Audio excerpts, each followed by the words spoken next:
I'd like to, on behalf of Mind and Life, as a moderator and board member, to welcome everyone here, the Mind and Life family and our Tibetan friends, and I particularly want to acknowledge the monks who have come from monasteries all over India, and of course we'll have a special session at the end of each day for questions and clarifications and debate and so on with the monks.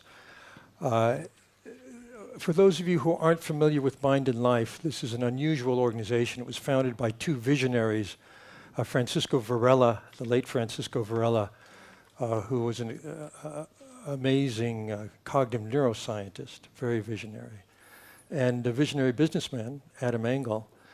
It started as a series of small dialogues and has grown now to really flourish into programs for graduate students and fellowships, and please read about it in the brochure. I first came to Mind and Life in 1989. It was the second meeting. This is the 23rd now. And in the second meeting was in Newport Beach, you may remember, because just at that time you won the Nobel Peace Prize. And I remember very well the press conference that you had for the Peace Prize, and the first question that was asked, which was, how do you feel winning the Peace Prize? And your answer has stayed with me to this day. It was, I feel very happy for my friends who wanted me to win the prize. That was when I first got the understanding that you were a very unusual person. I also later came to...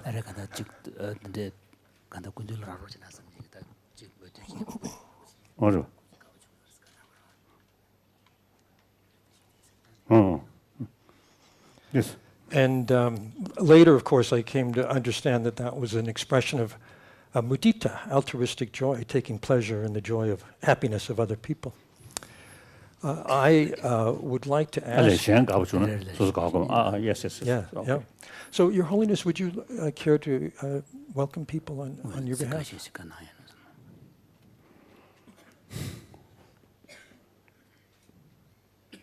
당이 인지 창조도 때문에 창조 근데 저래. 경례 예배.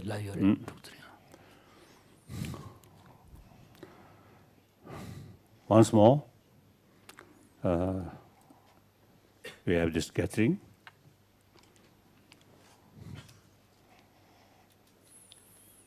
And number of you, we're quite familiar. And then also new faces also are here. Most welcome.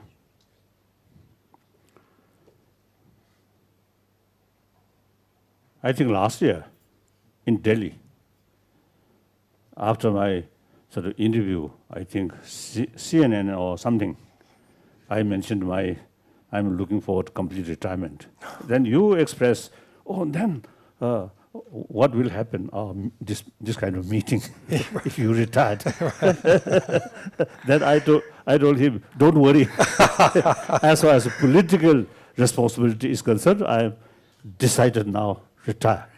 Not only because I myself retire, but almost 4-century-old tradition. The Dalai Lama institution is both head of the secular and spirituality. And that I happily, voluntarily, proudly ended. But other sort of my commitment, this kind of a meeting is part of my sort of commitment regarding promotion of human value. So now it proved to you my retirement. No doubt. No effect by this kind of commitment. So then I must say, so many years, number of people, including Adam Samarwe, really work hard. So I, and you also, so many other, right? I think right from the beginning. So I want to tank.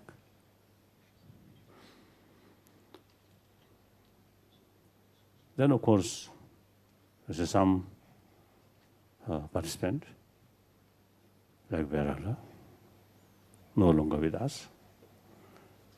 But their wish and their spirit, we still continuously carry. So that's the way Buddha Shakyamuni came, 2,600 years past, but his spirit still carrying, like other great sort of masters. So those, I think, people who have real vision, they are physical no longer with us, but their spirit, their vision, our responsibility to carry continuously. So I very much appreciate. Then just ecology, ethics, and interdependence. Come on. Ethics, I doubt whether direct link with this kind of our sort of the research work. We are really also the scientific way to find out the reality. No concept of right or wrong or positive or negative. Then next, after finding the fact, then the next, yes, now the question of implication. What value? So like at the first, sort of just research how much effect with warm-heartedness. Simply, trying to find out the reality. What effect about anger, fear, suspicion, distrust? When we investigate these things, we have no idea anger is bad or compassion is good. No, simply try to find out the reality and its effect, its causes, like that. Then next, then the implication, right? The ethical implications. For our well-being.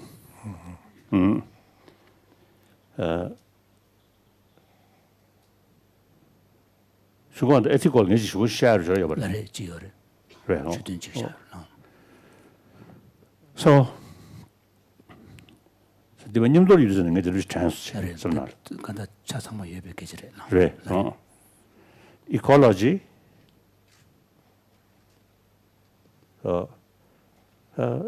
Yes, I think so science do the way. And interdependence, philosophical view, but very much sort of the, and then also you say a way to explain the reality. Things exist due to another factor. So that's the basis of concept of interdependency. Here also you say no idea of good or bad, just the reality.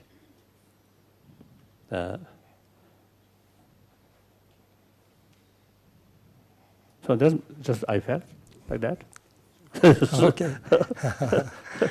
So now the next few days, because of our discussion will be because of the serious discussion, and then eventually we can share with more people who have some interest in this respect, in this field.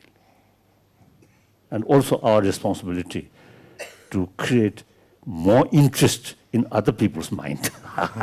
Exactly. So here now ethics, everybody agree, a lot of problem here on this planet. Every morning when I listen BBC, some problem, some killing here and there. And recently in England, some unrest has happened there. Yeah. I'm really shocked. Here's among group, some Englishmen, no English. And British do you? Ram British. 그래. 아잘라 British way. So I really see shocked, surprised, because say I had this sort of impression, Britisher, the old colonialist or imperialist, become very mature.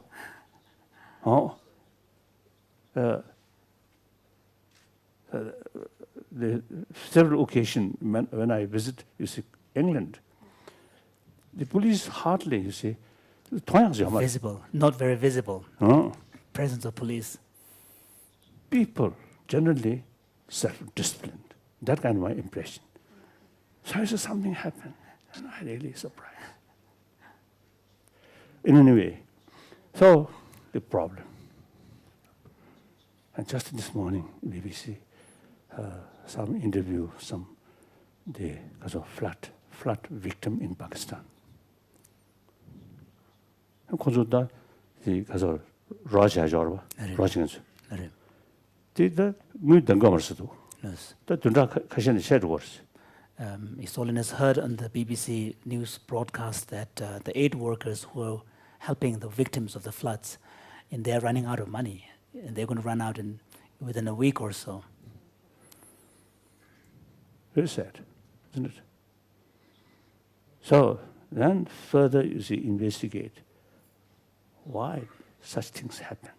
Of course, natural disaster beyond our control, but some kind of preparation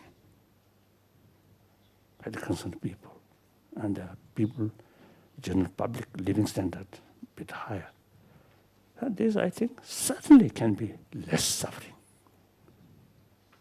So here now is my point is corruption. All these are problems. I think corruption really made because of the serious effect in Africa and many areas. So now corruption almost like has a new disease, right? Cancer disease of the whole planet, whole humanity. What is wrong? Not due to lack of sort of the judiciary system, or lack of sort of police force, or lack of sort of government sort of organization, but ultimately due to lack of ethics here, lack of self-discipline. Self-discipline entirely based on ethics. I had the opportunity to explore other, as a cheating other, but I'm a human being. I should not do that, isn't it? Even your own sort of the reputation. For your own well-being. So ultimately, we also have the responsibility to make awareness. The many problems which we are facing is ultimately the lack of inner discipline, moral ethics. So now, the way to promote moral ethics based on religion, then religions, including Buddhism, last 1,000 years existed there but failed. So now we must find ways, means, is to make convincing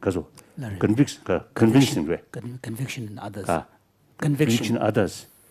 The ethics, your own interest, your own health, sort of, because of that. Well-being. Health well-being, family well-being, like that, isn't it? So that is main sort of main aim. So we have some sort of addition, we have some sort of moral responsibility to make known more people like that. So I really appreciate all participants, particularly all the scientists. And because of Riki Samare. No. Richie Lam. Rigi, I think you made, I think great sort of also the contribution. John contribution at our system has one of the page of our share. Yes, Akarislo.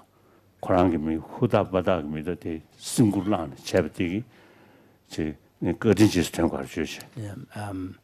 Good is of our church. The contribution that Richie you have made with such motivation is something that I feel that I ought to not only acknowledge but also repay your kindness. But meantime, humble. That's very good. That I like. If good scientists were too much proud, I may not develop respect. Isn't it? Even religious leaders, some are very, very. I think the Rinpoche's ultimate Guruji, like Miller Rebbe, wonderful teacher, isn't it? But some of his followers, not quite because of the luxuries. Luxurious lifestyle. Okay, now okay, Okay. too much. Thank you so much for those words, Your Holiness. It's a wonderful beginning for what I think will be a very rich meeting. As you know, this is a quite unusual forum. Here we have an integrative, collaborative dialogue between science, spiritual traditions, and the humanities, philosophy, and so on. Quite unusual. And we're going to use these multiple perspectives to address the current environmental crisis. This is a very unusual topic, as you know, for Mind and Life. Out of 23 meetings, I think only 2, this is the second one, have addressed the life side of Mind and Life.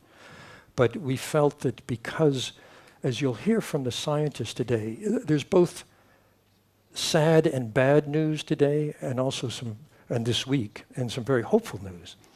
But at the beginning, we're going to make the scientific case that as a species, we're engaged in what amounts to a slow motion suicide if we continue the way we are now. And it's because of the urgency and the moral importance of that that we felt this was a compelling topic for Mind and Life meeting. You, in your talks, often cite the love of a mother for her child as the basis for compassion. But we're facing a real paradox, and that is that even though we love our children as much as anyone has in human history, each of us unwittingly acts in ways daily that are creating a future for this planet and for our own children and their children, which will be much, much worse. The problem is this. You're going to hear a phrase that's very important. It's the Anthropocene age. Anthropocene, what is Anthropocene? Yeah, Diana will go into it in more detail, but basically it's geological history goes over millions of years. But in the last few hundred, we've entered a unique time in history. It's the first time the actions of one species are altering the planetary systems that support life itself in a negative way. That's the slow motion suicide. And basically we confront the dilemma that we have an urgent, compelling need to save us from our worst enemy, which is ourselves. And I feel that Buddhism and Christian theology and philosophy and psychology all have very important perspectives to offer science. Science documents what's happening, but doesn't have within it necessarily the mechanism to mobilize people to act in a skillful way. So that's the particular aspect of reality or truth we're seeking to explore over the course of the week. The problem from a point of view of evolutionary psychology is this. Our brains were formed over several 100,000 years, and the alarm system in the brain, the system that recognizes threat and danger, was designed for snarling tigers, not for the very subtle causes of this planetary degradation. Our sensory system actually does not register the danger. It's too big, it's too small, it's invisible to us. And our amygdala and those circuitry that you've heard about in many, many meetings, the alarm system of the brain doesn't go off because it doesn't realize there's a danger. This makes it very hard to motivate people to do anything about what actually is perhaps the worst crisis in human history. And yet people go through their daily lives as though it were not happening. We're all, in a sense, in a trance. There's no sense of immediate threat because of this design flaw in the brain. So let me give you a quick overview before we begin with our speaker. This week is divided into 3 parts. The first 3 sessions will be the science. Let's get that on the table so we know what the facts are. Then we turn to ethical considerations. And once we see the need to act very clearly, then finally we get to action and what follows from our explorations. In a little more detail, just quickly, our first speaker will be Diana Liverman, who will be speaking on the human impact on the global systems that sustain life, how human activities are threatening the safe zone for life on this planet. Then Jonathan Patz will talk about the links between the destruction of these systems and our health. And this raises many ethical questions too. For example, the fact that it's the activities of the wealthiest people in the world that are creating a crisis that will impact mostly the poorest people in the world. This and many other ethical issues. And then Gregory Norris is going to share with us, with a newly possible precision, the impacts of everything we buy and do. How this glass or this computer has degraded those global systems. In other words,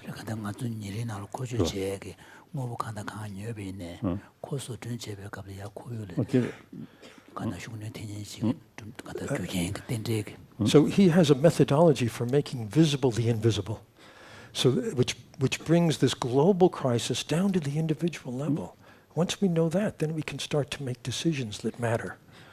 Then the second part of the meeting will be moderated by John Dunn, and our first speaker will be Claire Palmer, who's sitting next to Matthew, who is a philosopher, and her specialty is environmental ethics, a new field within philosophy. And she'll give us an overview of the issues as that field looks at it, how they conceptualize what the ethical dilemmas are. And then our next speaker will be someone you may have seen before, Matthew Ricard. I think Matthew may have been in every meeting, at least every meeting I've attended. And Matthew will give a short presentation on how we treat other species as a case in point. And then Sally McVeigh, who's the Christian theologian, will share a view from a Christian perspective on the role of religion in facing the planetary environmental crisis and how our worldview shapes our actions and motivations and decisions, and how important it is to understand that view and change it in a way that leads to constructive action. And then Wednesday afternoon, we're actually looking forward to you presenting a Buddhist perspective on ethics.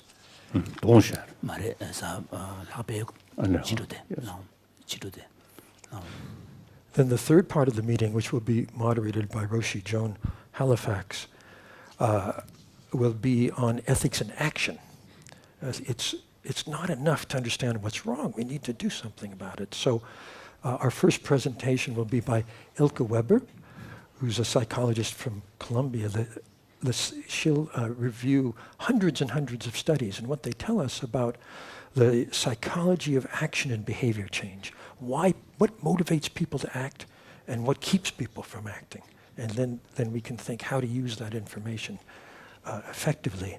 And then Thupten Jinpa will give a Buddhist perspective on the psychology of action, really the Buddhist view of the same question. What leads to action? What gets in the way? And how can we help people be more disposed to take action?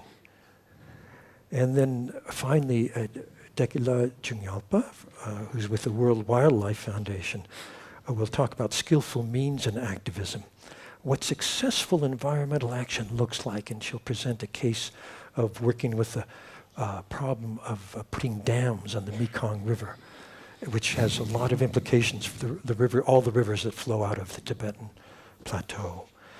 And Friday afternoon will be an open time to reflect together on all of this, on what it means, what the implications are. So let me introduce our first speaker. Diana Liverman is an environmental scientist at Oxford University and at the University of Arizona, where she directs the Institute on the Environment and is also a professor of geography and development. In other words, she looks at how environmental changes and so on are affecting the developing world, and heads an institute there that specializes in this. And she's written many, many books and scholarly articles on the subject. I was thrilled that she agreed to come because she's the co-author of a paper that really changed my view of the whole crisis, and she's going to share with us the insights from this scholarly work, which examines. We often hear about global warming.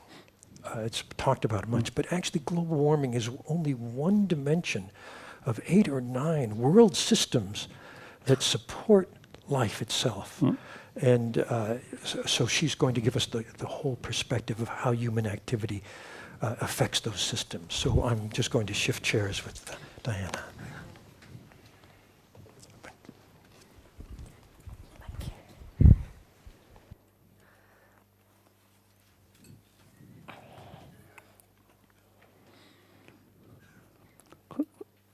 Nishin kishi mo shungwe.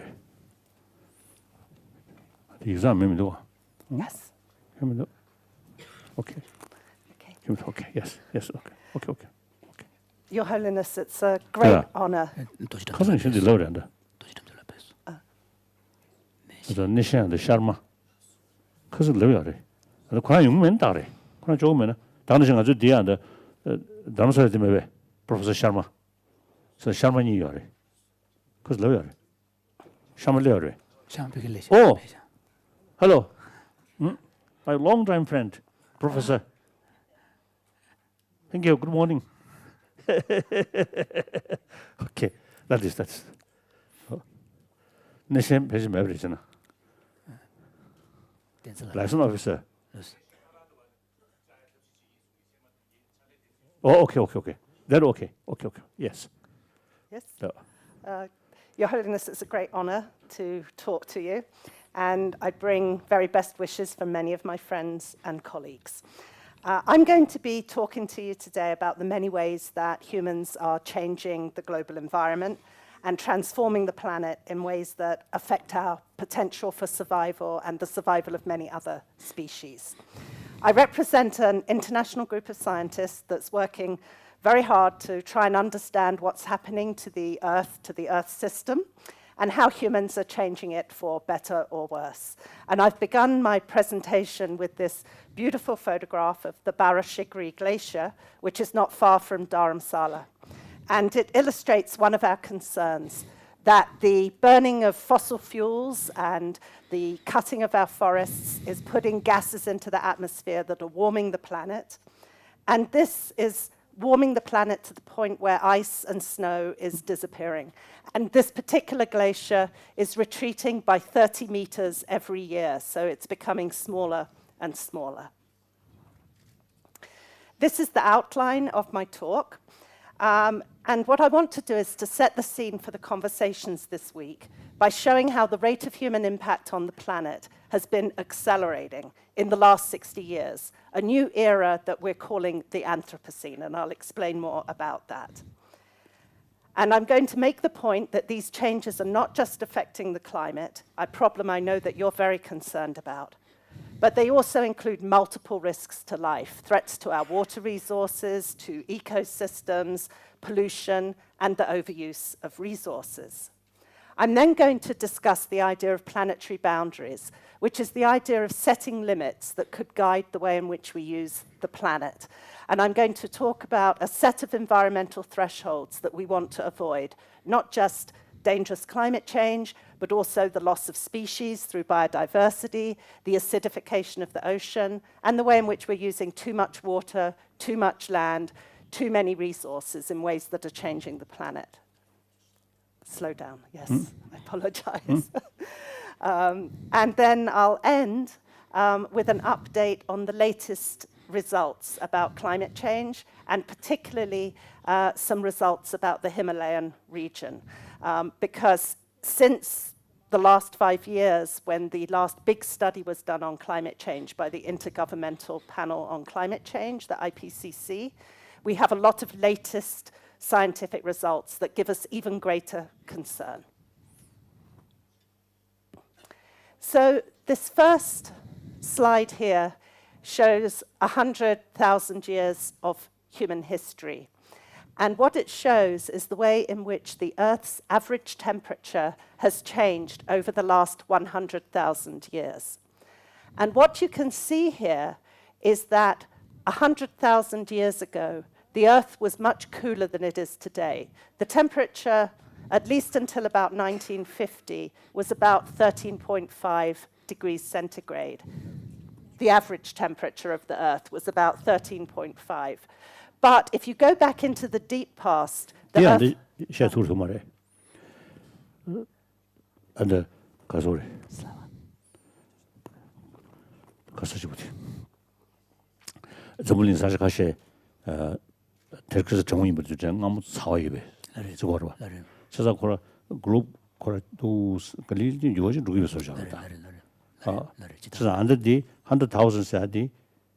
ande jodi 100,000 nangsulre 100,000 kong ande the temperature shares one that di ande 지 폼으로 지기 어려워 디차 사니까 시고래 뒷마샤 폰나 다 당고 변은 자가 자조어려 돼서 어려워다 안데 그네 시고다 So this time frame that you're using and the reference to the average temperature, so what is the kind of framework in which you are making now obviously that calculation? as far as I know, you see some part of the world today like Siberia very cold, but there are indication one time very hot sort of because of that plateau. Some use animal who live very hot climate is found there. So then India, like I think many years ago under sea, go like that. So this 100,000 years under So the changes we are that His Holiness is referring to, it's not within this time frame. No. The changes about which you are talking are over millions of years. So 2 million years ago. This is really relatively recent in geologic time. Yeah, that's right. So that and there's weather pattern So this is really a time frame which includes the weather pattern that we see today. So it's kind of the basic pattern of the weather systems. The geographical is cold countries or hot countries that today's pattern already started. This period actually includes 2 geologic periods. It includes the period of the ice ages. Ice age, yes. Yes, and this is the period in which modern humans lived on Earth.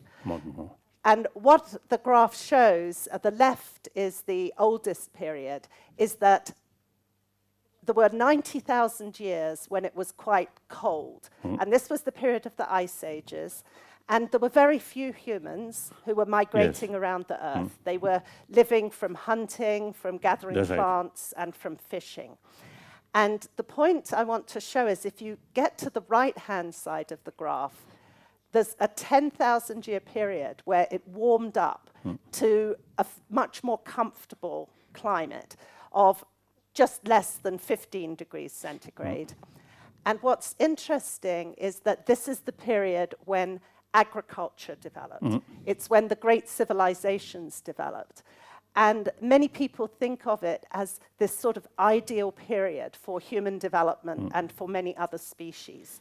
So this period, the period of the ice ages... What do you mean? Because of many other species.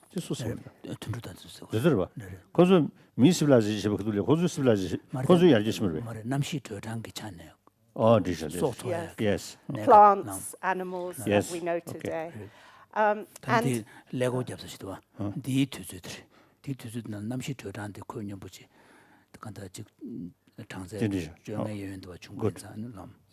Yeah. I'll point more, yeah.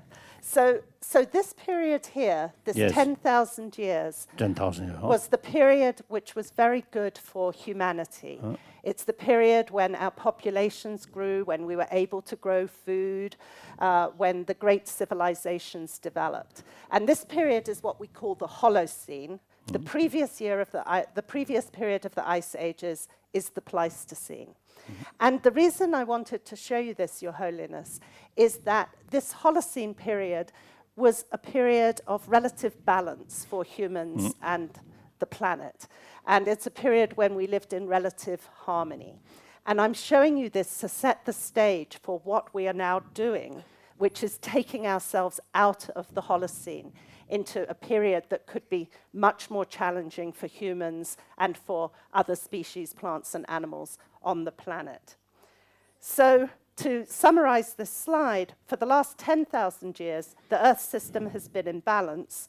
Human activities have had moderate but not global impacts on the planet. But about 250 years ago, things changed, particularly with the Industrial Revolution and with advances in medicine that allowed populations to grow. And what I'll do now is talk not about the last 10,000 years of this sort of rather ideal period for humanity, but about the last 250 years.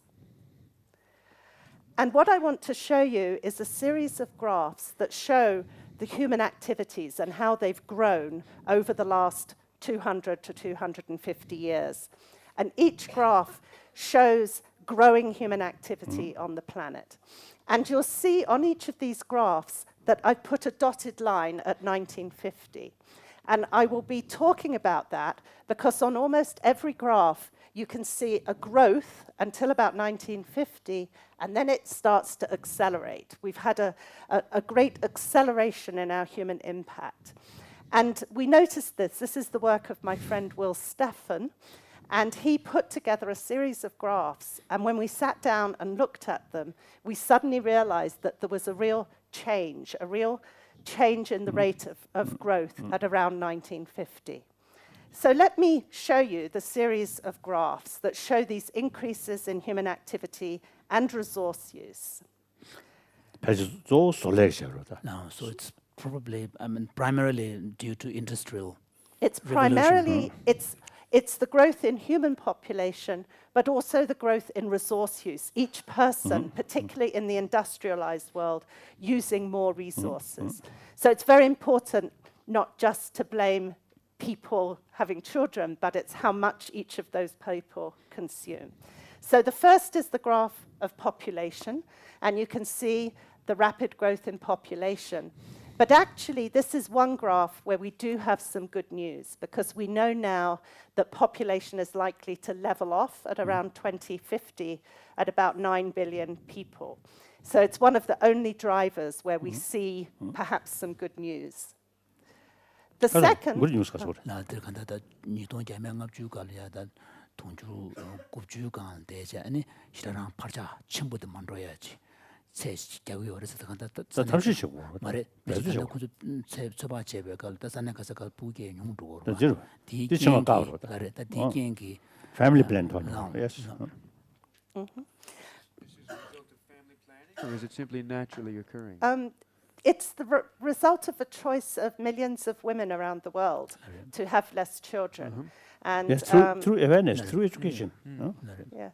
And it's often because women have more opportunities, there's more health care for them, they have been educated, and when this happens, they make the choice that they would like to have less children. So.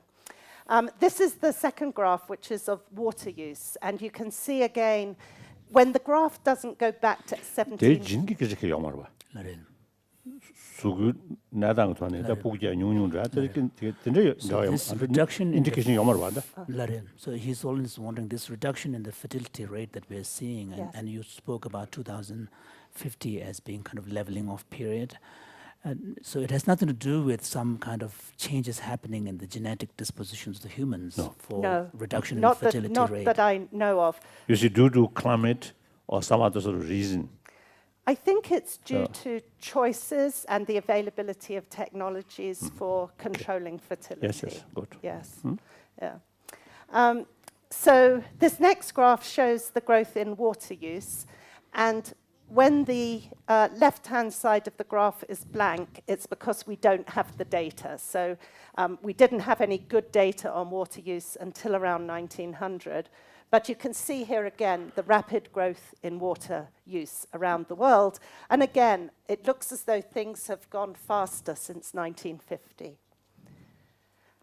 This is the damming of the world's rivers. And again, you can see this rapid increase since 1900, and particularly since 1950, where we've made this decision, for better or worse, to control the rivers of the planet.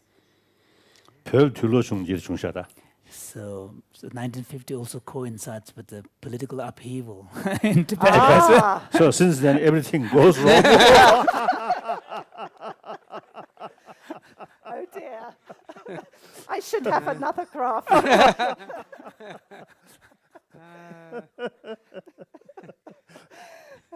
It's also when I was born. The bad year.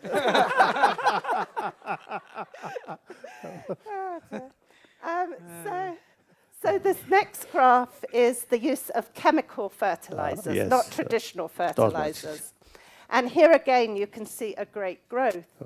And here, the change in 1950 is associated with the Green Revolution, which was the large increase in agricultural production, particularly in India.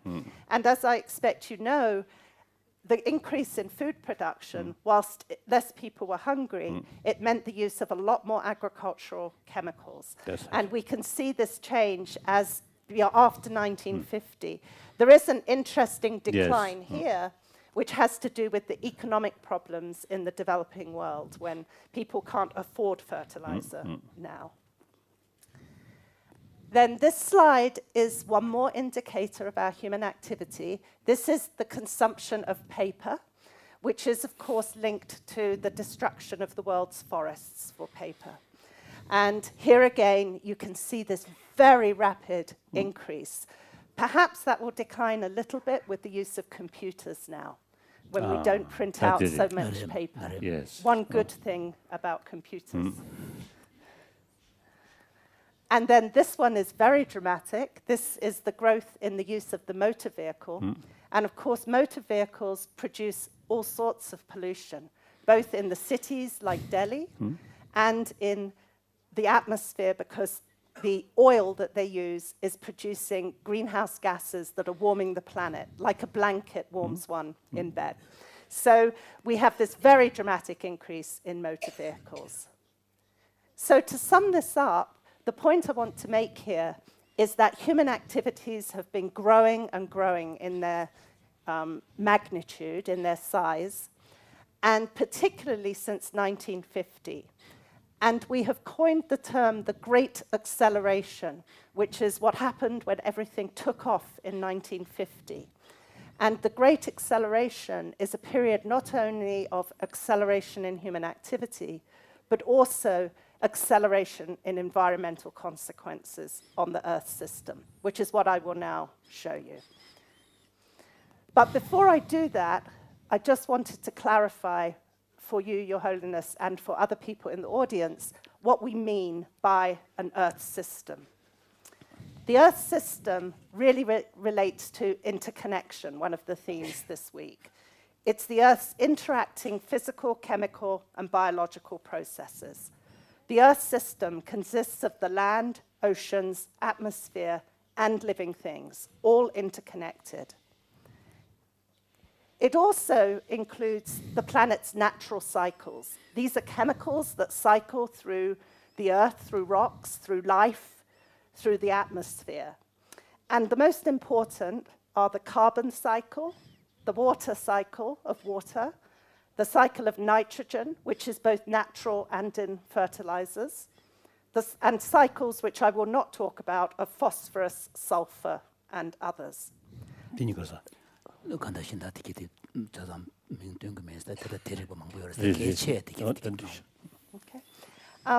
life is an integral part of every one of these chemical cycles. We affect the carbon cycle because we breathe carbon dioxide. We plant crops that take up carbon dioxide. We affect nitrogen in the way we practice agriculture. We affect the water cycle in many ways through consuming water, through building dams that change the flow of water. So it's very important to remember that the Earth system is not separate from us. We're part of it. We're part of the Earth system. It includes human society. But our impact is such that we are disturbing the balance of these natural cycles. And for scientists, the complexity of all these cycles is both beautiful, but it also makes it very difficult for us to understand what's happening, because everything is interconnected. A change in one place will affect very far away. But let's take a look now at what the great acceleration in human activity has done to the environment and to the planet. This is a graph with which you may be familiar, Your Holiness, which is the concentration of carbon dioxide in the atmosphere. These are the greenhouse gases that are warming the planet. Like a greenhouse can warm the plants within it, or a blanket can warm a person in bed. And what we see here is that the use of fossil fuel, of coal and oil, the driving of vehicles, the cutting of forests, has led to this rapid increase in carbon dioxide. And again, you can see the great acceleration after 1950. A related change... 벽에 나가서 그래. 나 카본 주스니. 어. 벽에 나가서 그래. 벽에 나가리나. 야마를 본다. 단에 개탄이 싸워 소유는 감마도 학교면. So do it. 가. That's my base. 솔레제.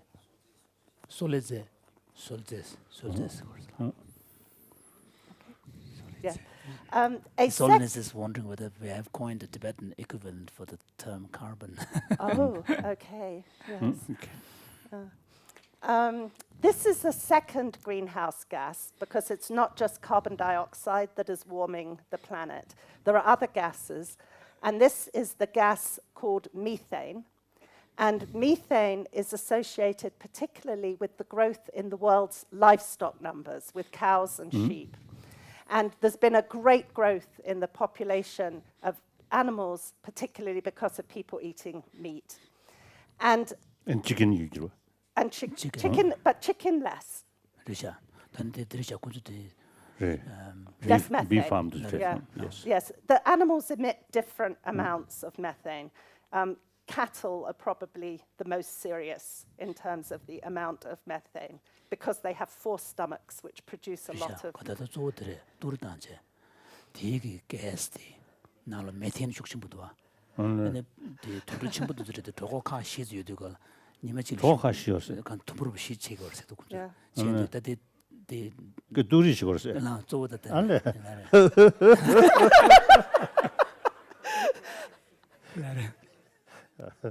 Yes. Okay. The methane also comes from rubbish dumps, places that... Yes. Diana, is it true that I heard that a single cow can release enough methane gas to lift up a hot air balloon? Is that true? I mean, I is it don't, I just don't know if it's true. I can research it. 그보다 더 걸었어요. 버주 둘단. 뚜루망만 딱 사샤베나 버주지 강부야 로탄지다. But it is true that in some parts of the world where cattle are kept in one large building, that they capture the methane and they use it to heat the building or the farmhouse. Yes. Yeah. Right. So they can recycle it. Maril. The other source of methane is waste dumps, where we put large amounts of our rubbish. And as that rubbish decomposes, it releases the methane gas. So there are many ways, both our choice of raising livestock and eating meat, but also that we throw so many things away that is causing the rise in the methane concentration. And that too is warming the planet, just like carbon dioxide. And what this results in is... everybody knows global warming. Yes. That the percentage, of course, naturally, you see, the whole sort of system I think that Go through million change now. million years ago. Million years now. Million years, gradually it's changing. There's go through a Gradually, cycle. always Yeah. changing, always Yes. changing. So that also, I think, a part of the factor, global warming. Lare. So the percentage, global warming, me and the social percentage, So His Holiness is wondering whether the scientists can actually calculate the percentage of the rate at which global warming is taking place that is actually the results of human impact. Because there is a natural cycle through which the Earth glows, the Earth climate goes through. Yes. Yes, we can. And one of the most important things is that we're changing the greenhouse gas composition of the atmosphere much faster than the natural cycles. So the natural cycles are over many thousands of years, and we've changed Yes. it in a period of just 100 years. And we also, the concentration of carbon dioxide in the atmosphere is now the highest it has been for 650,000 years as a result of human activity. So it's the highest it's been in a very, very long period. And we can know that it is our greenhouse gases through looking at the chemistry. And the result of all of these gases is another graph that you may have seen before, Your Holiness, which is the observed warming of the planet. This is the average temperature of the planet since 1880 in degrees centigrade. And what we're showing is a variation around the average. So the thing to look at is the growth in the temperature. And in particular, that the last 10 years since 2000, we've had 10 of the warmest years on record. Last year tied with 2005 as the hottest in the recorded recent human history. So, and as we will hear, this global warming has tremendous impacts on the world system, on our ice, on our water, on our lives, and on our health. It'll come back, we hope. Yes, good. What So is that? what are those markers supposed to? They're showing the average variability in the from year to year, because the temperature goes up and down. Yes. There are other cycles that affect global temperature. For example, when there's a volcanic eruption, it gets a little cooler. When we have changes in ocean currents that happen naturally, we can have a cooler year. So right now, we have sea surface temperatures in parts of the Pacific that are cooling some areas of the planet, called La Nina is the term that it's called. So there are variations from year to year, but the long-term trend is, I think, what we should focus on, which is that it's getting so much warmer. Görüyoruz now. Yeah. And I just want to show you a few more impacts that are not related to climate change. This is another impact which is associated with our use of chemicals for refrigeration and for air conditioning. And this is the depletion of the protective ozone layer, which is what protects us from skin cancer. And you can see here since 1950 that there has been a loss of the ozone layer, and this has increased the risks of cancer. So it's one other impact. Here's another very dramatic impact of human activity. This is the loss of tropical rainforests and woodlands around the world. And here again, you can see the great acceleration of human activity creating this great acceleration in the impact on the planet. And this is the exploitation of fisheries as we take more fish, not just for ourselves, but also you may be aware that in many countries we feed fish to our pets in great amounts. And so this is a big increase in the exploitation of fisheries in the ocean. Okay. And this is one more, which is the pollution of coastal waters by our use of nitrogen fertilizer. And when these waters get polluted, it creates dead zones of no oxygen. This is the loss of biodiversity. 그게 뭐지? Oh, we have lost the... Yeah. 어? No, I think you can go. Yeah, it's Oh. back. It's okay. It's back. I yeah. apologize to the audience. So this 그게 안 is... 치면서. This one, There's Okay. Gogo, is it? but people can see. Sabuchai, no. Okay. And this is the loss of species, the loss of biodiversity through the way we have made species extinct. So again, to summarize, I think I tell a very 이 dramatic 스피시스를 story. 전에 속사 장자래. 야, 플란트 이렇게 쉬워. Includes plants as well. This is when you Yes, speak about plants, insects, Yes. No. fish, all of the fellow species on the planet.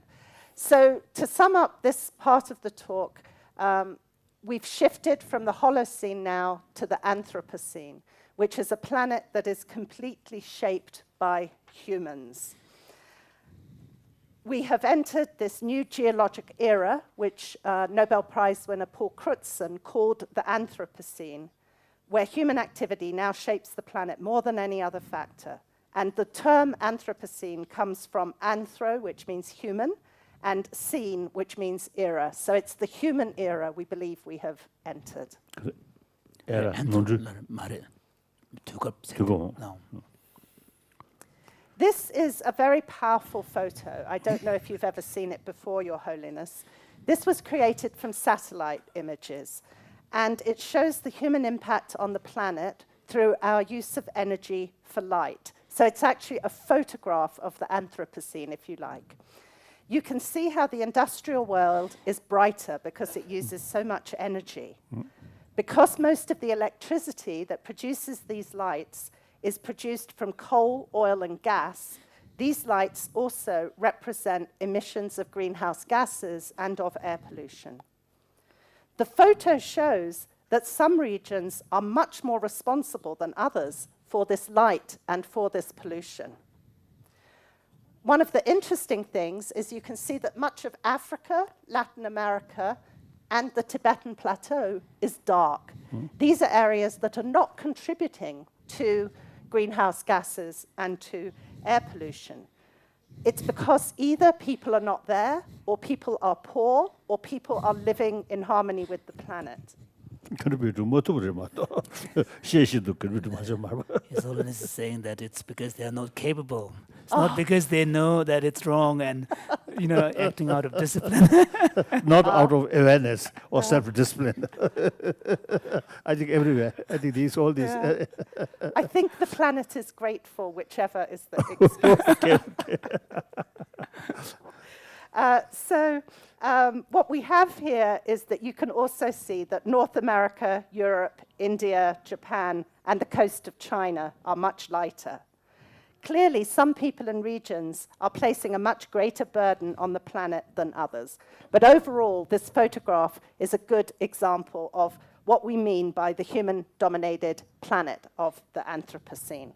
And clearly, the fact that we now dominate the planet brings great responsibility. So I'm running out of time, so please excuse me if I speak a little fast. Your Holiness, there's a further reason for concern. We think that the growing impact of human activity on life support systems may take us to dangerous thresholds. This is a photo of a child looking over a waterfall. And what we're worried about is that by warming the planet, by destroying species, we may actually take ourselves to thresholds where change will be very sudden and rapid, or even irreversible.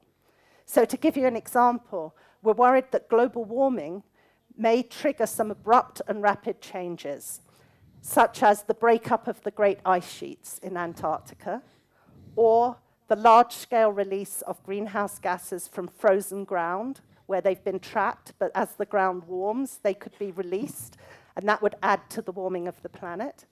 And we're also concerned that some of the world's great forests, which currently absorb carbon dioxide, may become drier and not be able to do that role within the cycle. So some of these changes could be very difficult to reverse. So we want to avoid getting to those thresholds. Another example would be the ocean threshold, where the world's oceans, we've got combined effects. Carbon dioxide is actually making the ocean more acid, and that's affecting species in the ocean, particularly coral reefs. We're also overfishing the ocean, and we are also putting fertilizer into the ocean. All of this can combine to destroy parts of the ocean. So how does the fertilizer get into the ocean? Sorry? How does the fertilizer get into the ocean? Through the great rivers of the Oh, world. I see. Yes. So, for example, the Mississippi River in the US carries all of the agricultural pollution into the Gulf of Mexico and poisons life in that region. So these sudden, rapid, and possibly irreversible thresholds need to be understood, monitored, and avoided. And we sometimes call them tipping points, as if I leant forward on the chair and then fell off, which I won't do, but yeah, so we're very worried about these tipping points. And so a group of us came together to try to set some guidelines for avoiding falling over these thresholds. And we set what we call a set of planetary boundaries to guide the management of the planet. And of course, you don't want to set the guide right at the top of the cliff. You want time to change. You want time to put on the brakes. You want to take account of the fact that we may not be exactly sure where the boundary is. So this is an example where a car is driving towards the cliff, and we want to put the brakes on in plenty of time. Really? So we've set the thresholds at a safe distance from where we think the actual boundary of collapse may be. And this is a diagram of the planetary boundaries that we have established. And I don't have time to talk about all of them, Your Holiness. Oh, okay, he's telling me I do have time to talk about them. Okay. So we identified a set of boundaries to create a safe operating space for the planet. And this project was led by my friend Johan Rockström, who lives in Stockholm. And the idea here is to set the limits to keep us away from the danger zones. We've identified a set of thresholds that define a safe space for humanity. And I'll just tell you briefly what each of them are. The first boundary is to avoid the risks of dangerous climate change. And we've set that at a technical limit of 350 parts per million of carbon dioxide in the atmosphere. I won't go into detail of each of the scientific amounts. The general idea is that we have this set of boundaries. So the second is to prevent the depletion of the ozone layer, to avoid the risk of cancer. The third is one that we haven't been able to define yet, but it has to do with aerosols, dust and soot in the atmosphere that can be dangerous to human health and to ecology. 다른 미세한테 세부체 두고 요마데 이네 간다 고유 바나기리아 룽나로리아 다 탈라데 되지 이게 되된다 뭐 무슨 뇌야 자진스러움. So it's a product of human action. Yes, from our fires, from our automobiles. It's what makes our laundry, our white laundry, dirty, but it also makes our lungs dirty.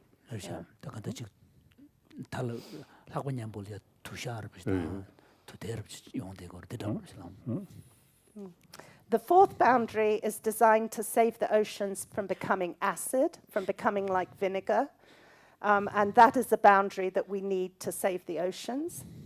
The fifth boundary, which is here, is to prevent us using too much water. It sets a limit on what the planet as a whole can take in terms of the human use of water. The sixth is difficult to define here, but it's to do with all of the toxic chemicals that we're putting into the environment. Plastics, heavy metals that are poisonous like lead. And we need to limit that, but we haven't yet been able to calculate the exact boundary. The eighth is to limit the loss of biodiversity, to try to prevent us from making other species going extinct. And then the final boundary limits the pollution from nitrogen and phosphorus, such as the pollution from chemical fertilizers. Now, this diagram is a little complicated, but what I want to show you is the history of our march, our walk towards these thresholds and these danger zones. And I'm just going to show you the difference between 1950 and the present day. So each of these lines is sort of the walk towards the cliff. And here is the safe boundary here. The collapse would be somewhere out beyond the safe zone. And what I've tried to show here is that in the 1950s, we were already walking, marching, taking the planet towards the danger zone of the conversion of forests to agricultural land use. We were starting to put greenhouse gases into the atmosphere and approaching that boundary. And here's our use of nitrogen fertilizer, also taking us towards the boundary. Some of the variables we had not measured in 1950, so we couldn't document where we were. We have estimated this for the 1970s and the 1990s, but I will take you straight to the present day. And it's very dramatic. What has happened, no, that's in 50 years. Yes, in 50 years, we have gone out of the safe zone on 3 variables. 계속. 년간 매세게 다직 체조로 봐. 그래, 계산도. 다들 가로 계산을 나. 다이는 탄섬데 가오요마 단다 체리부 따다 시투요 말로. So each of the colors is a 10-year period. So in 1960s we were here, 1970s, 1990s, and then this is the present day. And so what we find is that we have gone over the safe boundary for climate change, for nitrogen pollution, and for the loss of biodiversity.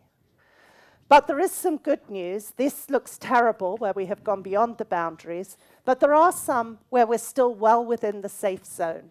So, for example, in terms of our freshwater consumption, we still have room for more water to be used, but the problem is if you look at it on the planet, there are some parts where we've gone over the boundary of water use and some where we haven't used it yet. And you can see that there's one piece of good news here, which is with ozone depletion, which was in 1990, we were closer to the danger zone than we are now. And that's because the world got together and agreed to control the chemicals that were damaging the ozone layer. And so now the ozone layer is... Yeah, the ozone layer is beginning to heal. So this shows that we can, in fact, bring ourselves away from the boundaries. We're now going to go to my final piece of my talk, which is just to bring us back to the Himalayas.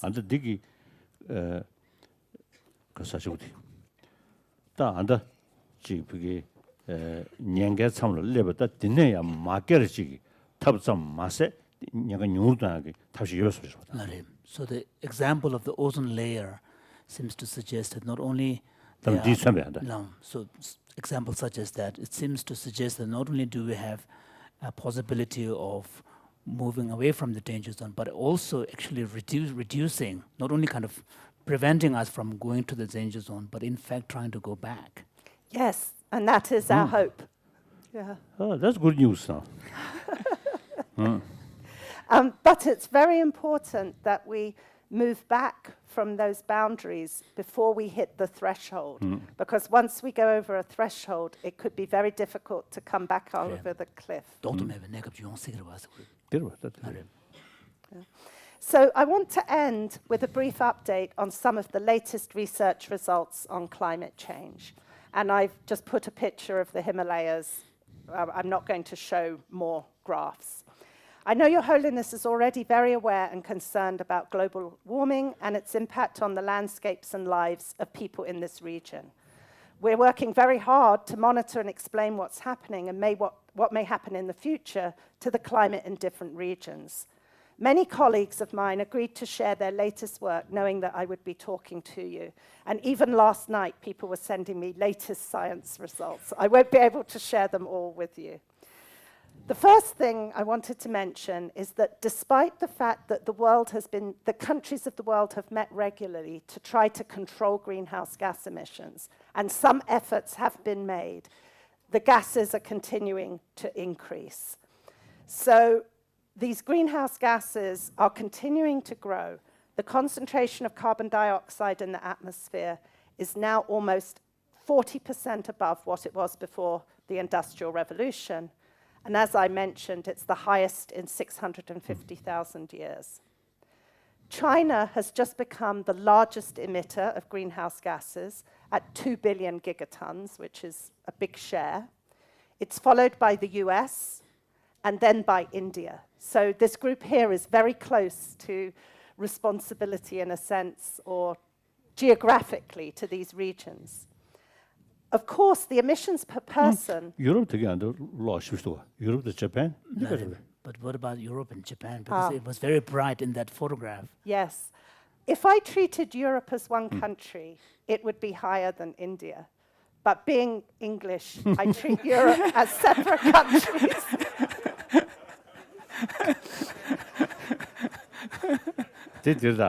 When we talk about global business, this is unethical.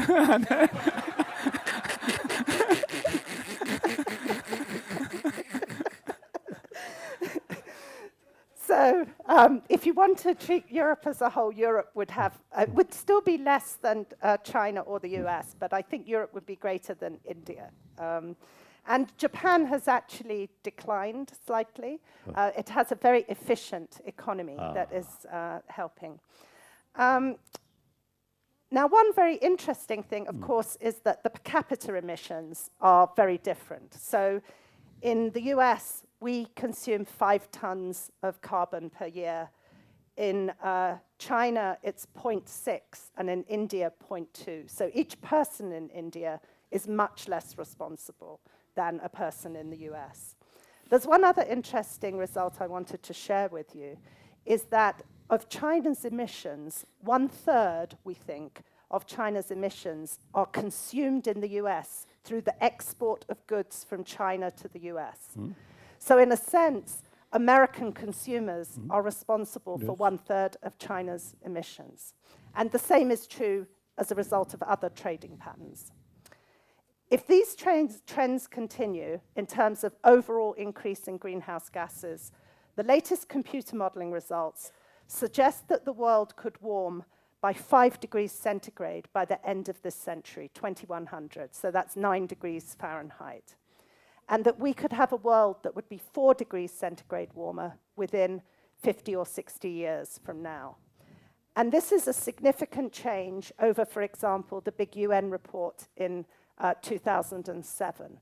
The latest results are pushing up the estimate of what the temperature would be, both because of the emissions, but also because of improvements in the science and the better models. Unfortunately, better models give us worse results in terms of what we think may happen to the climate. 그런데 체제의 추진력 야르침배나 디즈 체제 딱다 세브 제투두가라 그 내주도 두르침배 소리지. No. Okay. Yes? So we're worried that it's going to be warmer than we even thought it was going to be. And one example of that is there's a recent paper published that suggests that the heat waves that we get today, so like in Delhi when it's 45 degrees C, that in the future those will become the average and the extremes could be 50.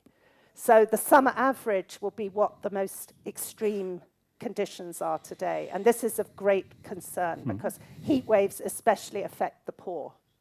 Yes. Okay, just a couple more points. In terms of the glaciers in the Himalayas, I wanted to just confirm the scientific results that suggest that many of the glaciers are losing their volume. especially those that are at lower altitudes. This is linked to warming, because the Tibetan Plateau, for example, has warmed almost more than anywhere else on Earth, 1.8 degrees centigrade warming in recent years. But there's a new factor that's contributing to the melting of the glaciers, and that's the deposition of air pollution, dust and soot on the glaciers, which makes them melt more rapidly. So it's not just warming, it's also air pollution that is contributing to the loss of the glaciers. However, I did want to tell you that some of the popular stories that all of the ice will disappear are very unlikely. Many of the glaciers are so high in the Himalayas that even warming will not cause them to melt. But we do think that we could lose 40% of the volume of the glaciers perhaps by the middle of the century. And this, of course, is creating problems with lakes that are filling up and risking floods in places like Bhutan. And it's also eventually going to cause problems with the flow of rivers. But I did want to let you know that we don't need to worry about all of the rivers in the same way, because many of the rivers in Asia get most of their water from the monsoon, not from the glaciers. So the two rivers that we're most concerned about, because of the importance of glacier melt, are the Brahmaputra and the Indus. So the final thing I wanted to share with you is that although many people in this region of Asia are worried about the melting glaciers, we need to really be much more worried about what climate change will do to the monsoon. And this is where I feel a little unable as a scientist to tell you what's going to happen to the monsoon. There are some very contradictory results recently about what will happen. What we think is that climate change will mean that wetter areas will get more rain and drier areas will get less. So the monsoon might become more intense, but perhaps might be delayed in its start. But this is a scientific frontier, and it's one of the areas where we're doing a lot of research, because we now understand how important the future of the monsoon will be to this part of the world. So with that, I'll finish, and I hope it provides a good context for our discussion, and I look forward to any questions you might have. But thank you for the opportunity very much.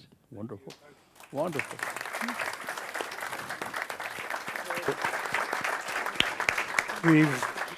We're running a little late for our tea break, which was supposed to be 15 minutes ago. So we'll have it now, but we'll be hyper punctual, so we can have the most time left for discussion of this, I think, quite powerful presentation. Thank you. So now is a tea break time, and we'll convene back here in 12 minutes or so. For everyone, a very powerful set of scientific data that raises many questions. And so I'd like to offer you the chance to ask the first question, if you have, or to make a response. No, nothing. As I mentioned, the leaders should know more. It's this serious matter. Sometimes ecology, Green Party, like that. But these are not that because of the fashions. Sometimes the problem with the environmental movement is that it can become a kind of a fad. Yes. But when we look at the data, it's a very serious matter. So His Holiness was expressing the wish that these kind of data should really be exposed to the global leaders. So people who have the responsibility, once they fully should convince, and also people, of course, those free country leader become through election. So more awareness.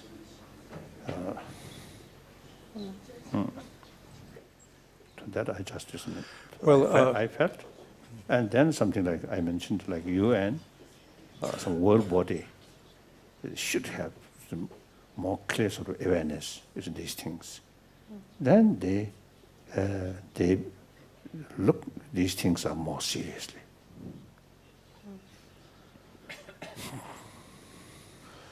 Well, this raises a lot of issues. Diana, do you want to speak to that? Well, I just wanted to say, Your Holiness, that as you're aware, the next big UN meeting on the environment is in Rio next June.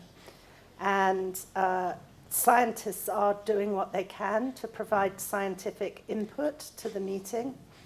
But I have really noticed that there seems to be less attention to this meeting than to previous meetings. It almost seems as though the world's attention has turned away from the environment at the moment. And therefore, it's a little frustrating because it seems as though people aren't so prepared to listen at the moment. Well, there's another dimension too, and that is that many of these reports are commissioned by governments or by the UN for leaders. But leaders exist in a political atmosphere where there are also vested economic interests, oil companies, gas companies. And so the findings have become politicized. And Diana, I think you have some experience with questions being raised about the credibility of the climate science. And people, for political reasons, trying to create doubt in people's minds about this data. So what's happening now in terms of climate? I know that was a very big issue. In fact, the data about Tibet was particularly called into question. Yes, well, about 3 years ago, there was a orchestrated attack on the climate science, trying to undermine the credibility of much of the science that I presented to you. And it's been very difficult for climate science over the last 3 years because the media overplayed some of the criticisms. And even though there have now been many reports to respond to the criticism showing that the science was correct, there might have been a couple of errors in 3,000 pages of documents. But we are human, we make a few errors. But we've been trying very hard to regain credibility of climate science over the last few years. And it's particularly difficult in the United States, where there is really a very strong criticism of climate change and unwillingness to accept climate change. And it's part of the political debate where the issues become very politicized. And we actually are having quite a hard time figuring out how to respond. How do we regain the trust of politicians and of the public in this science? But perhaps it's because the science is telling people things they don't want to hear about how they need to change. I'm not sure what the origins of this attack on the science is. But I would say that we're more and more confident about what we know, not less confident. So we're completely confident the Earth is warming. We know that the ice is disappearing. We know that it's human activity, almost, very confident that it's human activity. So we're just as confident as we were, but it seems as though some leaders have lost confidence in what we're saying. Also, there's the assumption that awareness alone will be enough to cause leaders to act, or to cause anybody to act. But as we're going to hear in more detail over the course of the week, there's good evidence, and in fact, the fact that the acceleration is continuing is evidence in itself, that this may not be the case for most people. And I wonder if any of our panelists might speak to the gap between awareness and action. Elke?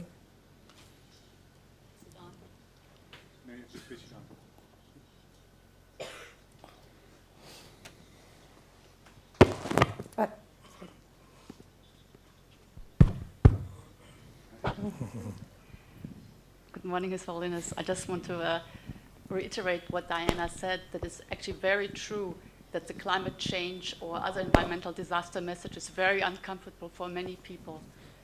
We don't want to hear what the message is because the implications are so severe. We all have to change our way of life. We don't like change. I'm going to say much more about that on Thursday morning. And as a result of But I think everybody if physicians say, oh, according to your the physical condition, you should not smoke too much. And then they will listen.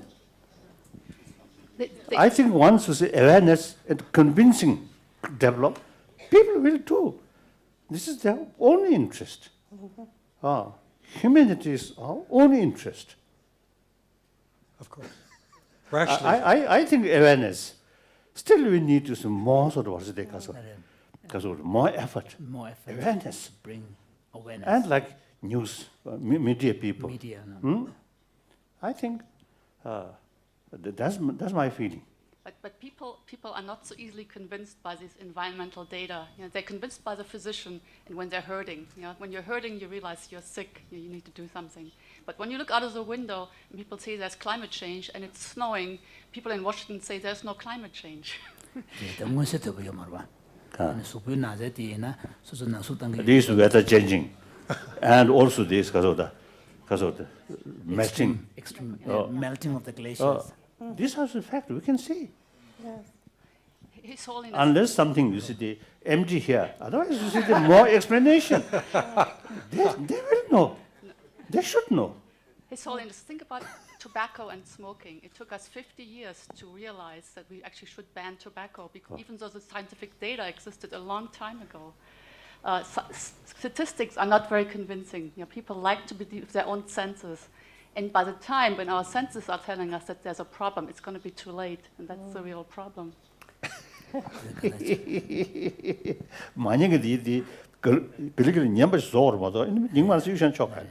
So in any case, our effort really has to find a way of reaching out to those who are not listening.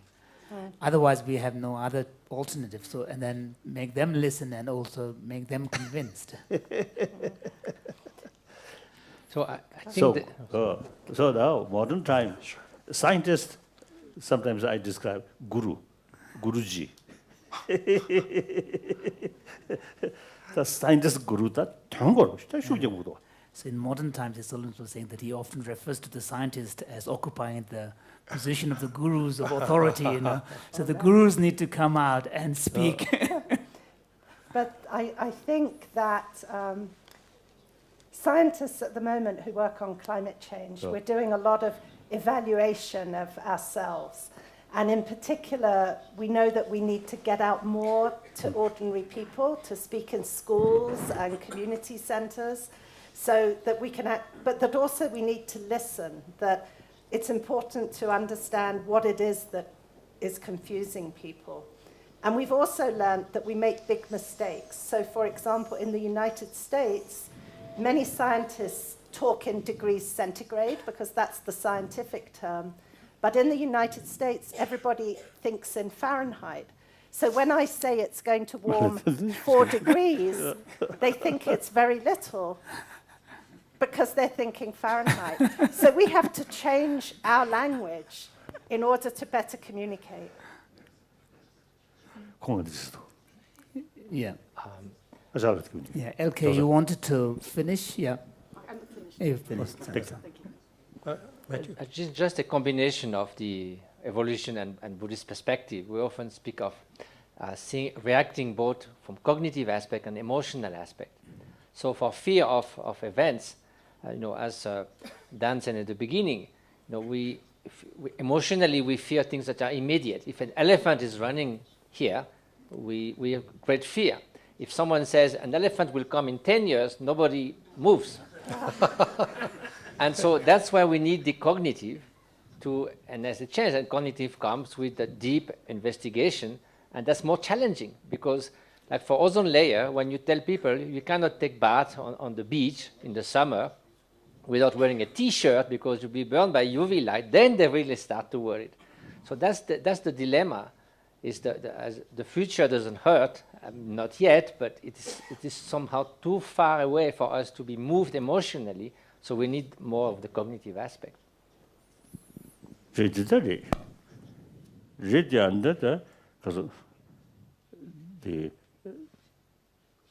climate 규슈두기를 등을 서다 연구야 말be. 민망구지 가시 log never 소르지 우도나 강에도 연대고.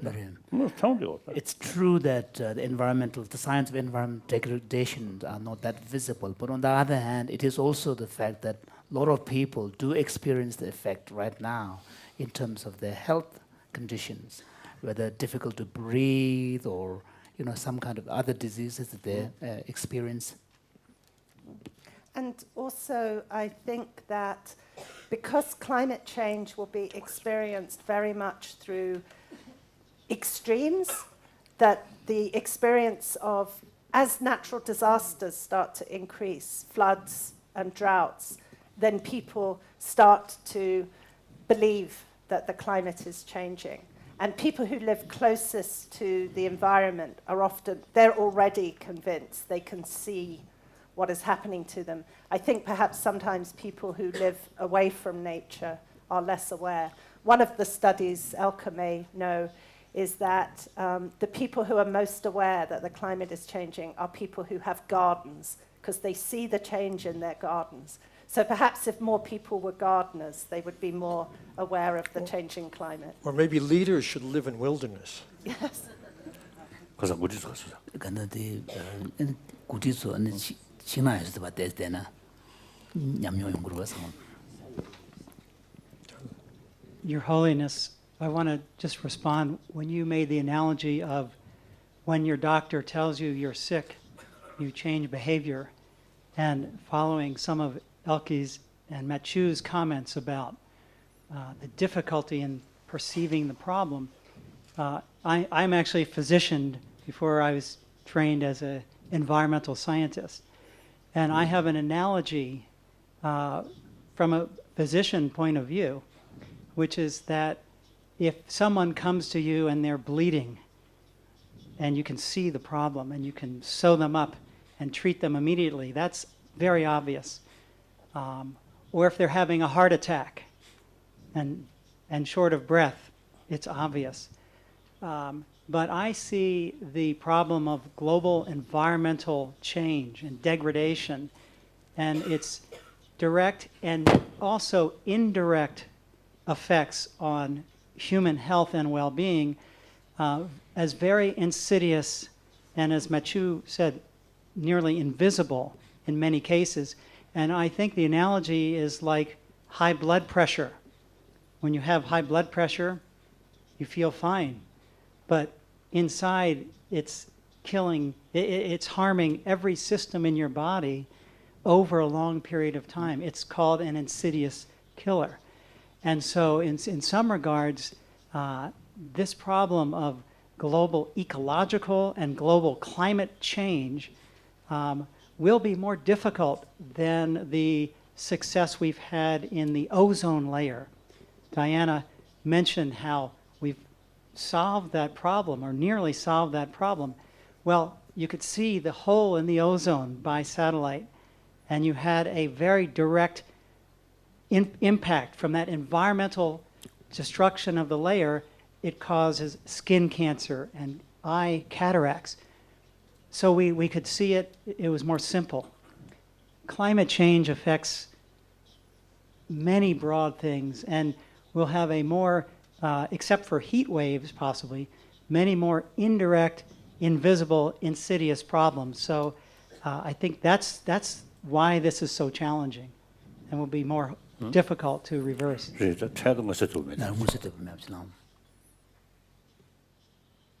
Actually, suppose this special brain of human being is to think long-term interest. Animal, okay, we can't blame. They have no intelligence. So only you see day by day, immediate. No. We have this marvelous brain. So we must think about after 10 years, after 100 years, after 1,000 years, maybe too long. I don't know. Eventually, the sun, you see some serious change there, then no hope. Well, in maybe Maria. in maybe 10,000 And then years. it's better to just meditate impermanence.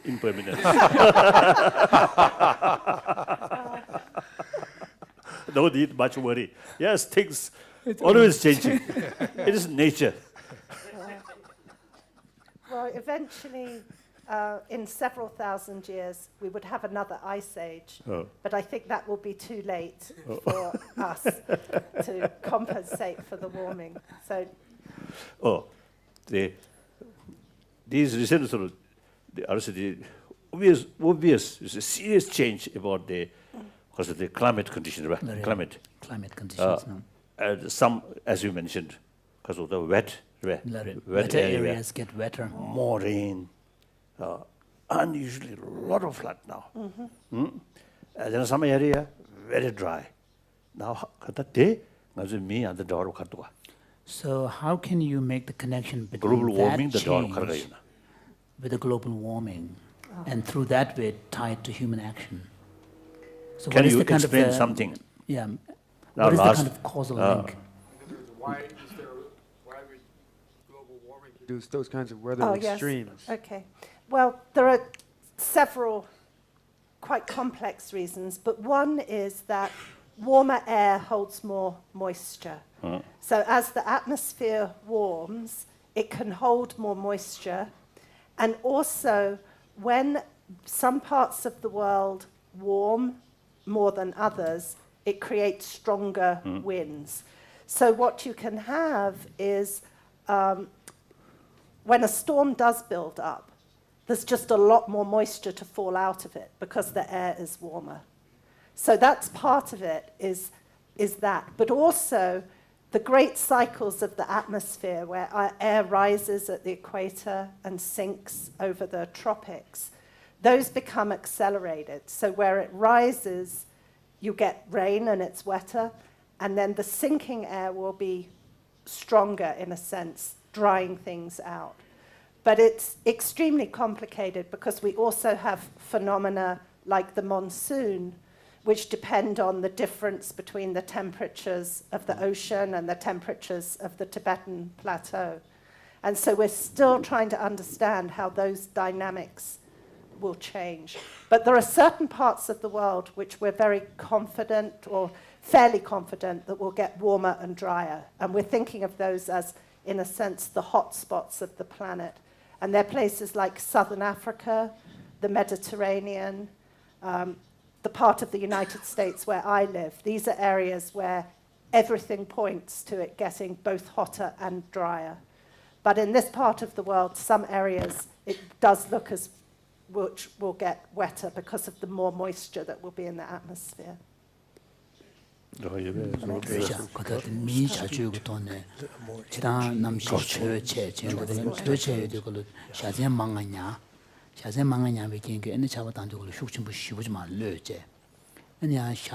that's our chaba bewe yositi. 너를 참 배우 요스데. 남지 chaba 는 이제 차와도 쉽죠.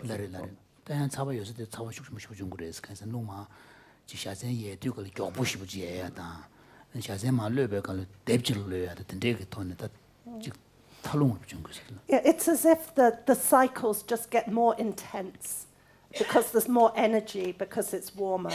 And so another example would be the formation of hurricanes and typhoons. Because the oceans are warmer, that heat feeds the energy of the storms. So we think that hurricanes and typhoons will become fiercer, more intense. Not necessarily more of them, but they would be stronger. Your Holiness, I'm wondering whether it helps to think a bit about the difference between another great crisis that human beings faced. I'm sorry. Closer. Oh, closer. That human beings faced, which was the Second World War. You and I were both children during the Second World War. And this was a terrible time. But people thought, well, we're going to get together and we're going to fight this enemy. The problem now is that the enemy is us. And it's so much more difficult, isn't it, to fight our own tendencies and our denial, our desire to have the comfortable life that we have, than it is to fight something that's outside of ourselves. What do you think? We do not consider we are our own enemy. No. Yeah. Among our emotion, you see, some part is our enemy. Yes. One, ignorance is the enemy.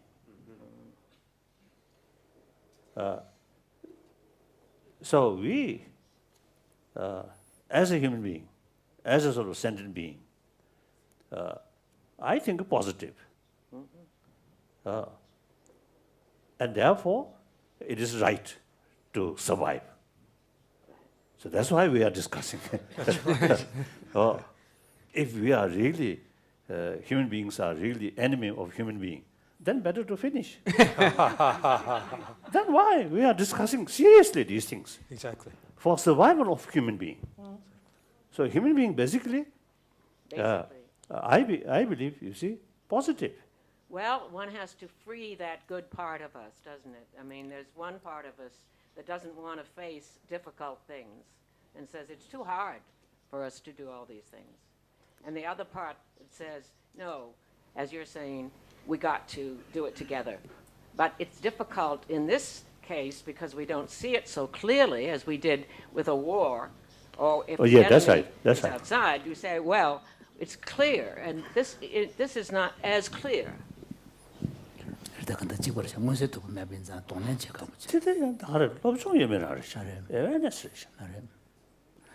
think His Holiness is saying that he still feels that to a large degree it's really a question of understanding and awareness. The more we understand, the more we become aware. We human beings have the ability, you see, to develop visions and think long future. That's the human sort of, the special sort of quality. Quality, no? I think special gift from God. So we must utilize that. I agree. This is the special If we thing act like about us. animals, Yep. This is then there is no hope. We are the only animals that know that we are going to die. We can only us can think ahead, and therefore, as you say, take action so that we can live better.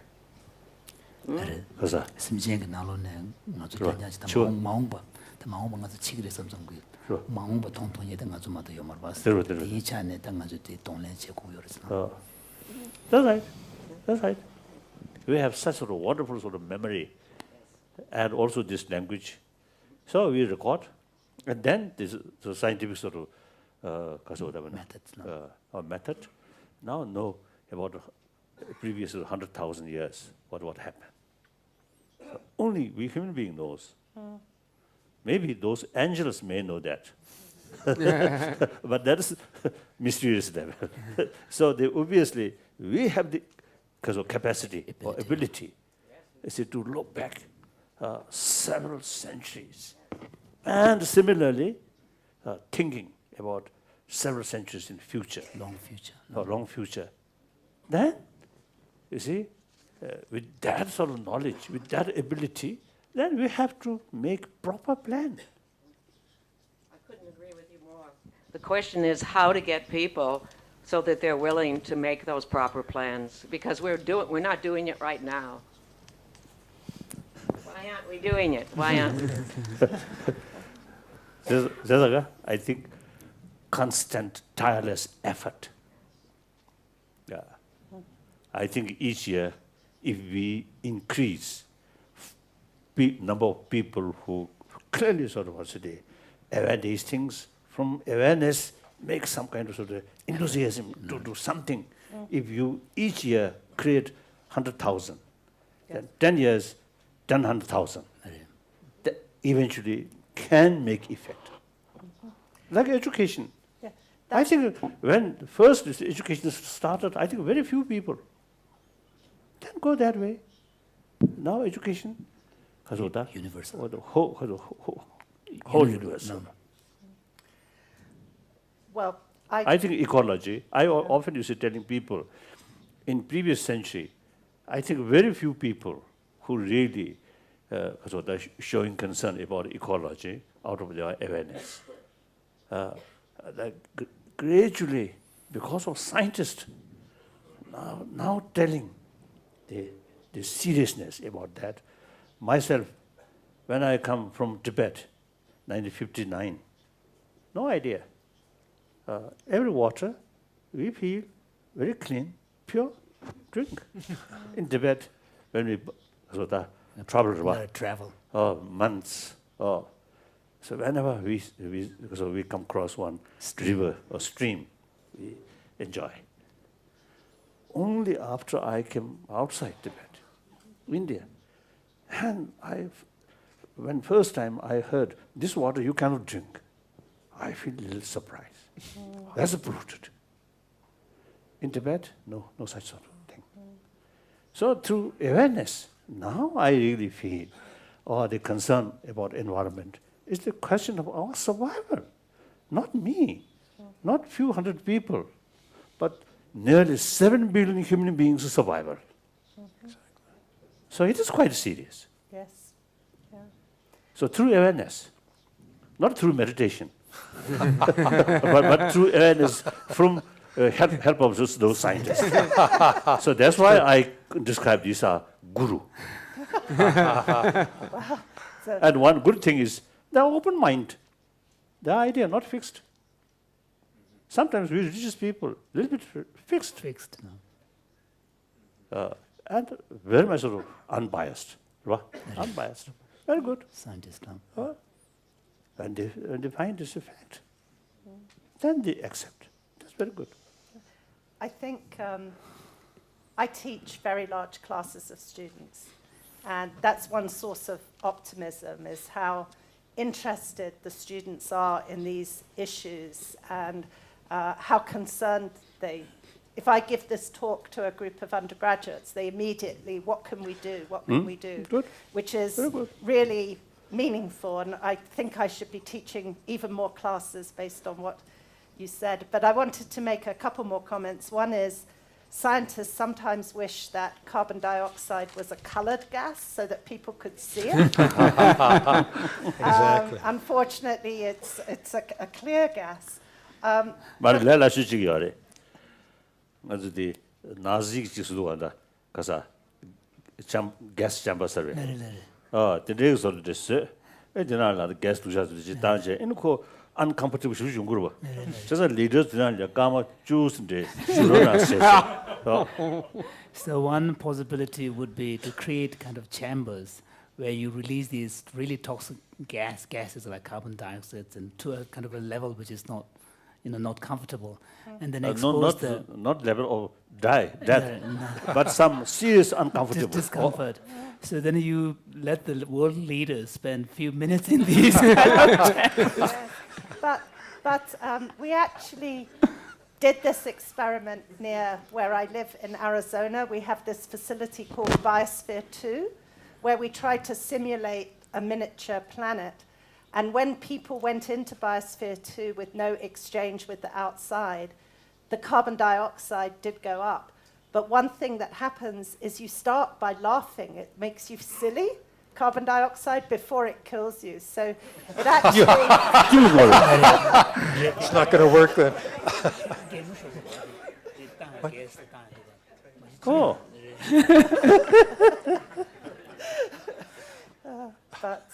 So that plan won't work. Yes. His Holiness is wondering why it causes laughter, because people are kind of happier, or? No, I think it's... Some physical. It's a brain. It's a physical. It's some the effect genes on or the brain. something. Effect on the brain. Neuroscientist, yeah. Yeah. Yes. Richie? We don't know. About why CO2 makes... Oh, okay. But it must be neurological. Yeah, I think so. Is it the same as the one that pregnant ladies use for giving birth? That's a No. Children under the sound noise or what? But it does affect I think your, the ability or function of intelligence yes, may be reduced. affects your decision making. Yeah. But it would have to be very much higher. I think everything else would have changed before we would feel it physiologically in that way. That's at very high levels. 제 토보지 레나마도 아주 수군용 왜 그토네 마시무시라 시작하고 그랬었구나. 대인은 즉 삼당제 decision making이 안 된데 개발도요. 뭐지? 제도 그랬으나. Claire. This goes back to Sally's comments. Thinking about these environmental problems being caused by the bad side of us. But one of the problems with carbon dioxide emissions is that we don't intend to produce them, and we would behave in the same ways even if we weren't producing the carbon dioxide emissions. We don't drive our cars in order to emit. It's a side effect of what we do. So it's a more complicated problem about being aware of things that we don't intend to happen, as well as things that we actually intend. So we don't intend them, we don't see them, we don't perceive them. So it's very difficult to raise awareness. 제도는 그런 것도네 다 직동한테 lö고 삼선 주요 말봐.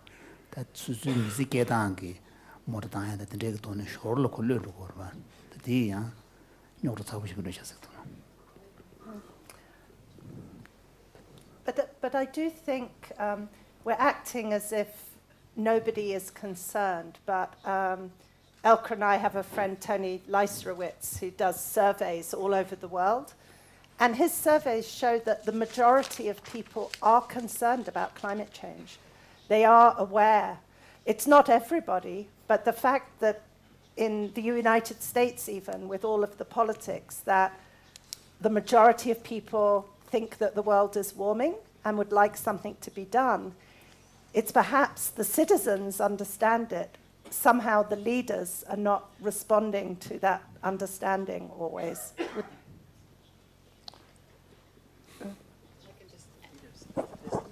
Can I add something to this? When Al Gore released his movie, An Inconvenient Truth, there were many people who were very concerned about the problem. They came out of the movie theaters and wanted to act. So I think one other important thing we have to talk about is not just getting people's attention. When we have it, we have to tell them what to do. And the solutions are not simple. You know, one of the reasons the ozone problem was solved, you know, and with now actually a reduction in the ozone hole in the atmospheres, because there were simple solutions. There were 2 or 3 simple things that industry could do. They were substitute for the ozone gas. And when we can do something about a problem, then we will. When we have no simple solutions, that's when we try to denying that it's a problem, because we feel powerless. 나래다 니마다는데 아리슨진 쉐베기 직 고유고리야 중부와 디 로니 때베 슈고 마테오니 메마우시 심슈 계시다 뭐저 직 제구도스 나 가르치고 슬랍도 걸냐 딜랜드 자고요 그래서 데다 데리도 막 뭐로 잡으셔 그래서 오존 자샤베는 고 가다게 가다 강에도 뭐인지 강엔디기 규들람상 뭐인지 람상 디 똑탑리아 탑신이 스텐제 돈대고 차버서 다다나 고유를 막 보시던데 즉 심슈유 내주신도 제변에 수수주벌 간다서 줄고 유면서 lap고 초질려 남샤게 마시면서 이때네 양 디기디 줄두걸 자외 미스게단 줄고 있던 강에 지태고요 그렇지. If we're talking a lot about climate change, but I think one of the intentions of my talk was to show that even if we solve climate change, there are many other problems that we have to learn how to manage them all together. So for many scientists, the risk of biodiversity loss or of the problem of... Meaning species die. Yeah, the species extinction. That we've almost become so focused on climate change that we've forgotten these other thresholds. And part of the point of the planetary boundaries was to remind us that we need to be focused on all of these very, very serious problems. And sometimes it seems as though we've moved the agenda to only worry about climate change. So the problem of water, the problem of species extinction, the problem of pollution, we have to manage all of those together. But I think, as we'll hear, they do, in some cases, always have similar roots in human consumption of resources. But from a scientific point of view, it's almost the multiple stresses that we're concerned about. What happens when climate interacts with deforestation, interacts with water scarcity?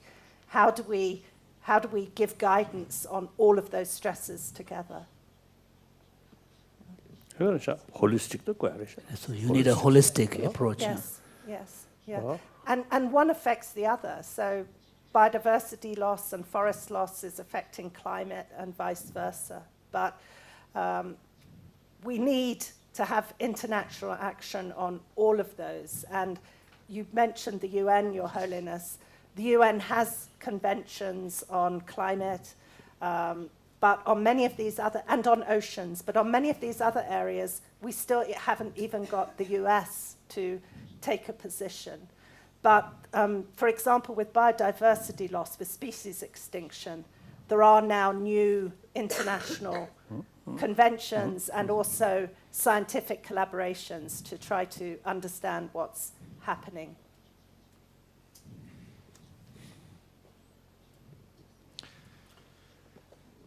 If I may ask a question, we heard the notion that perhaps it's very important to have something to do, so to speak. The science tells us a lot about the dangers. We have a case of a successful intervention in the context of ozone. What's the next one that might be like ozone? What's the most promising area in which advancement could be made quickly even? Because of course, the more successful cases we can demonstrate, the more good news we have, probably the more people will be willing to really accept and look more carefully and gain the knowledge necessary to reverse some of this environmental degradation. So is there an area that's the most promising, or is it all hopeless? It's not all hopeless, but I was trying to think of those boundaries, which ones. I think perhaps the loss of forests, that we really are starting to tackle that, both through the amount of protected area. I mean, Mathieu was talking about Bhutan, but many countries are making very serious efforts to protect their forests, like Brazil, for example. Even Indonesia, which had very serious loss of forest, is now taking that seriously. So I think the combination of a commitment to protect forests and then investment in allowing more food to be produced on the same land. And that doesn't necessarily mean plant breeding. It can just mean reducing losses and pests, or helping farmers just get a little bit more yield. And so I think perhaps the forest boundary might be the one that would be relatively easy to solve. And it's something that a lot of individuals are already taking action on. I don't know perhaps if other people have a boundary that they're more optimistic about, but that's my second choice. Your Holiness. So I think, what Diana was talking about earlier, that there are actually individuals who are actually very concerned about climate change. There is a program called Earth Hour, where 1/5 of the world actually is participating. They switch the lights off for 1 hour in a year to demonstrate their concern about climate change. Some of our monasteries actually participate in it too. So at the individual level, the concern is there. The challenge is at the institutional level, because there are so many reasons at an institutional level why nobody wants to change. So you look at the oil mining and gas industry, you look at the development pattern that exists, and in many ways it seems as though we are being given only one blueprint for economic growth. So the challenge really is, how do we make sustainability a norm, a social norm? And the individuals are already there, so how do we engage the institutions? My own hope is actually that religion will play a very big role. I think, especially, I live in the United States, most people really want to live the good life. And that means you want more and more and more things for yourself. So how do we bring sustainability into this way of thinking? It seems to me that the only area where we naturally embrace sacrifice is religion, where you fast because you want to evolve spiritually, or you take on robes and vows because you want to enlighten other living beings. So if religion can actually come together and institutionally start transforming other institutional minds, maybe there is great hope there. Sure. 최대 규모의 슈테 메도스 당다지 메그리스 그렇게 수술을 하다 심슈니 요르데네다 즉속 돈에 슈켄데면도 와서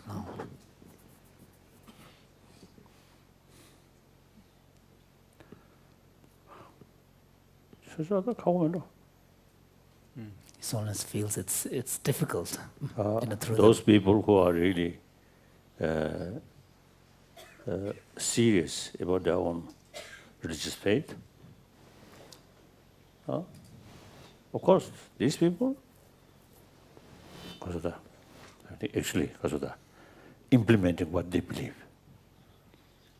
But that quite limited. I often expressing, for example, in this country, India, comparatively, people are more religious-minded, but equally, a lot of corrupted people there. Even these supposed to be religious follower, believer, but no hesitation involve corruption. So that's a clear sign. They are not serious about their religious faith.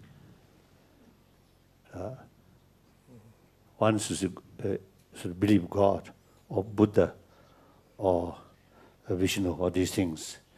You must act honestly. So the common sort of message or practice of all religion is justice, honest, truthful. Then, difficult. So my only hope is through sort of education. Then perhaps I think Mithu mentioned Bhutan, and you also visited there. So it's some smaller country, and also seems to like some Baltic state, small.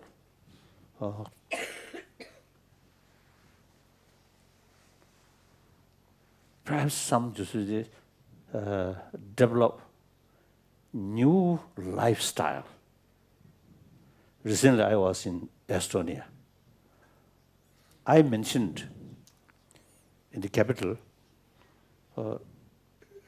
as usually I get up in early morning, so around dawn or around 4, 5, on the street, no car. Few people walking or some cycling. So I expressed there, your lifestyle, this is, I think, something very good, must preserve. In New York or Los Angeles or San Francisco, almost 24 hours car, always there. That lifestyle, actually unrealistic. Meantime, on this global level, there are a lot of poor people, like India and China, a lot of poor people. That immoral. We must, because the uplift, you see, their living standard. So if these people, eventually, I think over 2 billion human beings, combination China and India, almost nearly 3 billion children, 3 billion. So 3 billion cars, impossible. We cannot say, we richer people, we have special right to use these things, you should remain poor. We cannot say that. So we must reduce this gap, rich and poor. Then the reality, the Western sort of the American lifestyle, impossible to copy rest of the world.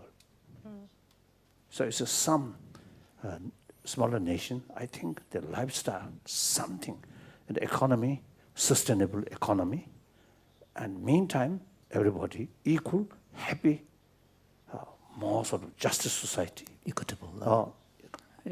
More equitable. Then gradually, some other nations may follow. And together, what do you think? In the break, I was mentioning to His Holiness that we just went with Jonathan and Richie and Susan to Bhutan, and we met the environment minister, and he said that now more than half of the country is national park, 80% of the is natural land, and it increased more over 20 years ago. In 5 years, they're going to completely phase out pesticides and fertilizers, so 100% organic, and there'll be zero carbon in 10 years. So that's an example of a country. But there are also cities. I just read something about Portland in Oregon, where there's 20% less cars. They grow organic garden within the parks and the cities. And so there's also citizens' effort that share an enthusiasm. So it can come also at the level of communities, and then other cities look at that, and even government is not very reactive. But just to add on what Jonas was saying about greed and corruption, the problem is greed and corruption needs immediate satisfaction. No, you don't want greed for 100 years. So in the United States, as you know better than me, most of those who finance campaign to make people believe that there's no climate change are those immediately involved in reaping benefit from the oil industries and all that. So they give millions and millions for that. And so that's also one of the problems. And that has to do also about the holistic view. There have been a social psychologist called Tim Kasser. He studied how much people are inclined to consumption, to consumerism. And he studied tens of thousands of people over 20 years. And what he found is people who are higher wish to consume more and more, who place more value in possessions, in name, in reputation, in having nice cars and so forth, they are much less concerned about holistic values. They don't care much about the environment. They're only looking for immediate pleasures. And somehow they have less friends, they have worse health. So in fact, they place too much values and hopes and fears outside themselves, and they don't have enough of intrinsic values. So that's interesting studies, because again, it's not about ethics. In conclusion, it's saying, no, I'm not giving you lessons, but if you want to be happy, to have many friends, to be in good health, and concerned about the whole thing, just live it more, have a voluntary simplicity. No.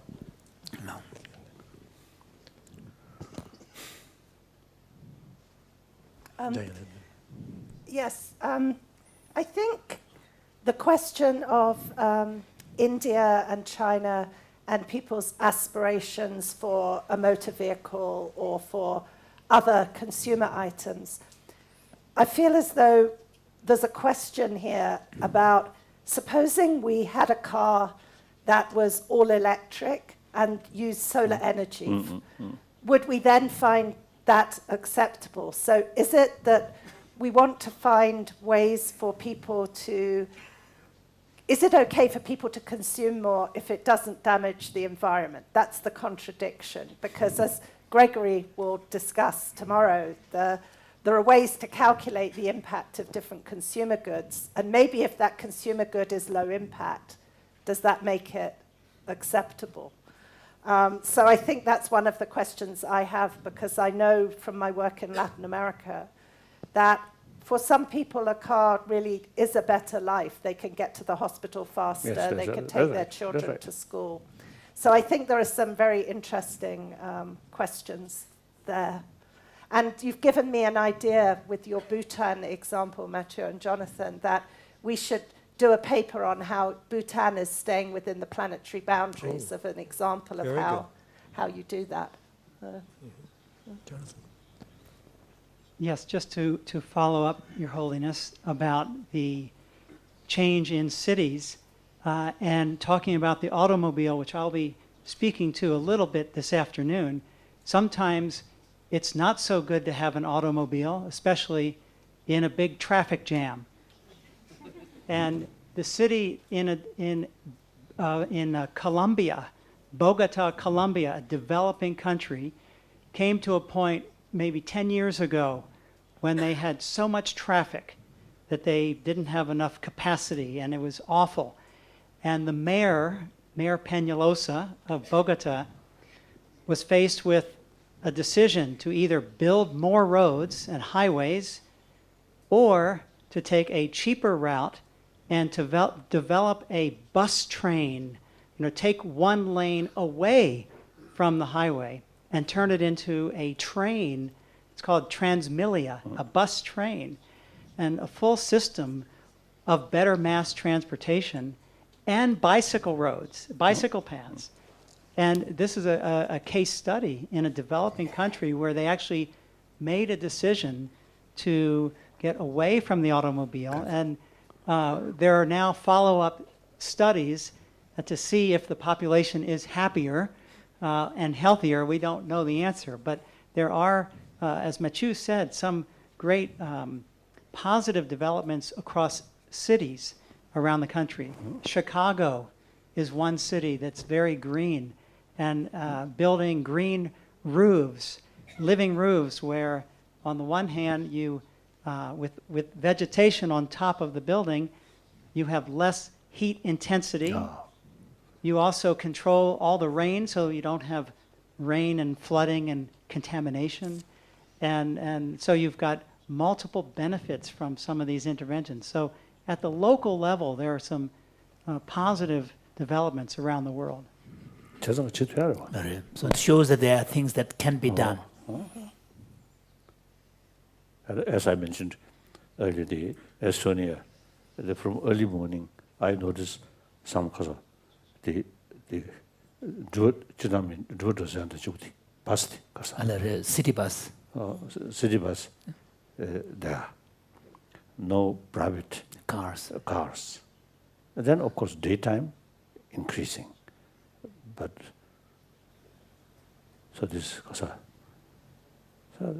I really very much so impressed. So on my occasion there, I used to talk. I also mentioned, you see, of course, I do not know the detail, but just this observation, few days observation, so I very much impressed. Then I told them that, of course, a smaller country, less population, so can manageable. Yes, as you mentioned, these things are really encouraging. Encouraging. You can do. Take for granted. So one of the big problems is that often people just take things for granted. What is the current situation, the status quo? And they just take it for granted. And without knowing the alternative. So obviously, you see the more luxury cars, luxury house, and looks very, very pleasant. Attractive. Then ones know the long-term consequences.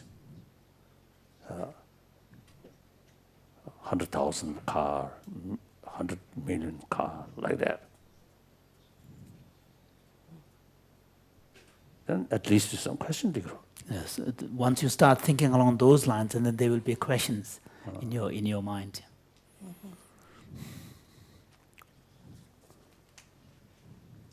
Just to follow up that very nice comment, getting back to what Elke said, it's a matter of changing the norms. Ooh, sorry, that was me. Okay. That means I should stop speaking, right? No. Please continue. My apologies. Just find that we need to change the norms. The norms right now are when you get richer, you get a car, and it's status. But the norm could be, as you get wealthier and advance, you actually live close to a train or able to bicycle. So we have to change the mental norm. That's right.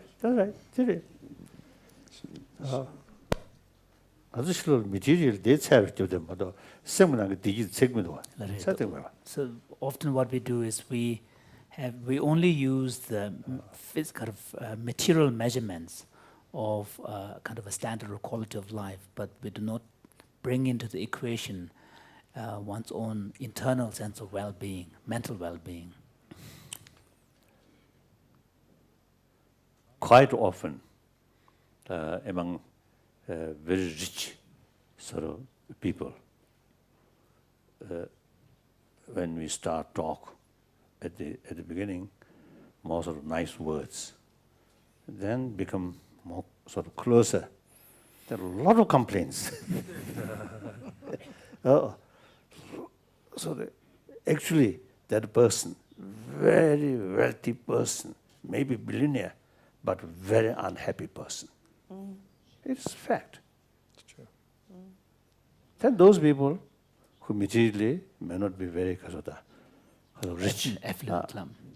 but very happy family, full of trust, full of friendship, wonderful. More money, more power, I think more suspicion, more distrust, more jealousy. So nobody sort of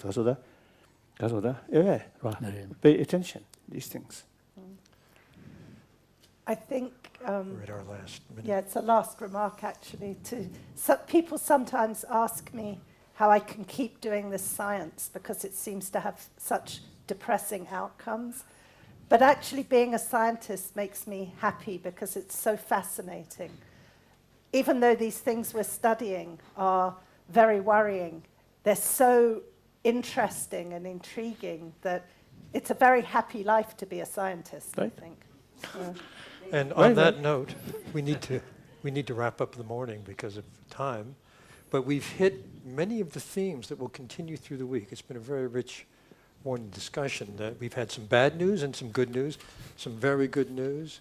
We've talked about the ethical dimension and the dilemma of what leads to action. Is awareness enough?